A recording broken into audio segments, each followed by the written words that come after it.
नरेंद्र मोदी भूमि bill में बदलाव को राजी, कहा किसानों के खिलाफ एक भी चीज है तो मैं उसे बदलने को तैयार। नरेंद्र मोदी ने कहा मनरेगा को बंद करने की गलती नहीं करूंगा। विपक्ष की आलोचनाओं का सामना कर रहे मोदी ने कहा कि वो काले धन लाने के वादे से न भटकेंगे न किसी को बचाएंगे। पीडीपी बीजेपी हुकूमत कल लेगी शपथ, मुफ्ती मोहम्मद सईद बनेंगे जम्मू कश्मीर में साझा सरकार के प्रमुख। 25 सदस्यीय कैबिनेट का करेंगे नेतृत्व, शपथ ग्रहण में शामिल होंगे वजीर आजम नरेंद्र मोदी। कश्मीर का भविष्य भारत के हाथों में ही सुरक्षित, बोले मुफ्ती मोहम्मद सईद। अरविंद केजरीवाल ने दिए बेहतर पुलिस व्यवस्था के लिए सुझाव। केजरीवाल ने पीएचक्यू में करीब 3 घंटे बिताए। इस दौरान उनके साथ डिप्टी सीएम मनीष सिसोदिया भी थे मौजूद। आम आदमी पार्टी के पॉलिटिकल अफेयर्स कमेटी से बाहर हो सकते हैं Yogendra Yadav. Chief election commissioner HS Brahma का बयान, अब इंटरनेट के जरिए भविष्य में हो सकते हैं मतदान। भूमि अधिग्रहण बिल पर शिवसेना को मनाने पहुंचे नितिन गडकरी। भूमि अधिग्रहण बिल पर बीजेपी को न सिर्फ विपक्ष का विरोध झेलना पड़ रहा है बल्कि पार्टी के अपने सहयोगी भी उसके खिलाफ खड़े हो रहे हैं। मेरठ में बोले अन्ना हजारे, सरकार बात न माने तो उसे गिरा दो। अन्ना हजारे ने कहा मोदी को है मुझसे एलर्जी, नहीं करेंगे भूमि अधिग्रहण पर बात। बीजेपी नेताओं के नहीं थम रहे विवादित बयान, सुब्रमण्यम स्वामी ने कहा मुस्लिम भी जानते हैं कि उनके पूर्वज से हिंदू, उनकी आबादी से लोकतंत्र को है खतरा। राहुल को मिल सकती है कांग्रेस की कमान, प्रियंका भी आएंगी साथ। हरियाणा में इंटरकास्ट मैरिज करने पर मिलेंगे 1 लाख रुपए। हरियाणा सरकार ने इंटरकास्ट मैरिज करने पर दी जाने वाली राशि 50,000 को बढ़ाकर 1 लाख कर दी है। रेल मंत्री सुरेश प्रभु के जरिए पेश किए गए रेल बजट में बताया गया है कि रेलवे का निजीकरण नहीं किया जाएगा और इसके कर्मचारियों की छटनी भी नहीं की जाएगी। विदेश में याट की सवारी पर विवादों में घिरे गडकरी। बीजेपी नेता ने दी सफाई, कभी किसी कॉर्पोरेट घराने से कोई धन नहीं लिया। एसआर याट की सवारी के लिए अपने परिवार के खाते से खर्च किया पैसा। प्रशांत भूषण के एनजीओ ने दायर की जनहित याचिका। दिल्ली में सांकेतिक हड़ताल पर रहे 14 अस्पतालों के रेजिडेंट डॉक्टर। स्वास्थ्य मंत्री सत्येंद्र जैन ने की हड़ताल वापस लेने की अपील, हड़ताल से स्वाइन फ्लू पीड़ितों की जान मुश्किल में। सीबीएसई की 10वीं और 12वीं के बोर्ड एग्जाम 2 मार्च से। अगले कुछ महीनों में रोमिंग के दौरान कॉल रेट्स और एसएमएस सर्विस सस्ती हो सकती है। मिनिस्ट्री ऑफ टेलीकॉम ने इस दिशा में पहल की है।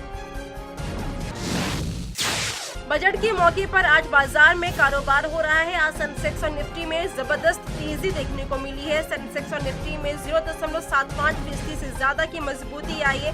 निफ्टी 89,000 के पार पहुंच गया है तो सेंसेक्स में 200 अंकों से ज्यादा का उछाल देखने को मिल रहा है। वेस्ट इंडीज के महान बल्लेबाज ब्रायन लारा का मानना है कि इंडियन टीम वर्ल्ड कप में फिलहाल सर्वश्रेष्ठ प्रदर्शन कर रही है और शनिवार को यूएई के खिलाफ पूल बी के मैच में उसे अपनी बेंच स्ट्रेंथ को आजमाना चाहिए। इस हफ्ते बॉक्स ऑफिस पर रिलीज हुई बॉलीवुड फिल्म दम लगा के हईशा की कहानी शादी की जरूरत, मजबूरी और खुशहाली पर आधारित है। कहानी में ऐसा कुछ नहीं है जिसे लीक से हटकर कहा जाए। बड़े पर्दे पर अब तक 56 रिलीज हो गई है। यह फिल्म डायरेक्टर शिमित अमीन की फिल्म अब तक 56 जो 2014 में आई थी उसकी सीक्वल है। 1.25 घंटे की ये फिल्म शुरू से लेकर अंत तक मार धाड़ और एक्शन से भरपूर है। बॉलीवुड की जानी मानी एक्ट्रेस करीना कपूर अपनी आगामी फिल्म बजरंगी भाईजान को लेकर खासा उत्साहित है। फिल्म में उनके अपोजिट सलमान खान है। फिल्म इस साल ईद पे रिलीज होगी। बेबो के नाम से मशहूर करीना कपूर समय के साथ चलना पसंद करती है, इसलिए वह कभी अपनी उम्र नहीं छुपाती हैं। आम लड़कियों से दीगर करीना को अपना उम्र 34 साल बताने से गुरेज नहीं है, बल्कि करीना को नाज है कि वह 35 साल की होने वाली हैं। बॉलीवुड के महानायक अमिताभ बच्चन अपनी एक्टिंग को लेकर दर्शकों के बीच अपनी लोकप्रियता बरकरार रखे गए हैं। वहीं film fair glamour style and fashion की ओर से उन्हें टाइमलेस फैशन आइकन पुरस्कार दिया गया है। गलगत जेल से नांगा पर्वत हमले का एक मुलजिम फरार और दूसरा हलाक। ड्यूड हैंस की बेवा ने मुतालबा किया है कि उनके शौहर का सरकरम करने वाले दौलत इस्लामिया के रुकन जिहादी जान को जिंदा गिरफ्तार करके इंसाफ के कटहरे में लाया जाए। दौलत इस्लामिया के हाथों असारे कदीमा की तबाही पर हंगामी इजलास। इराक में असारे कदीमा से मुताल्लिक 12,000 जाहिद मकामात हैं, जिनमें से 1800 पर दौलत इस्लामिया काबिज है।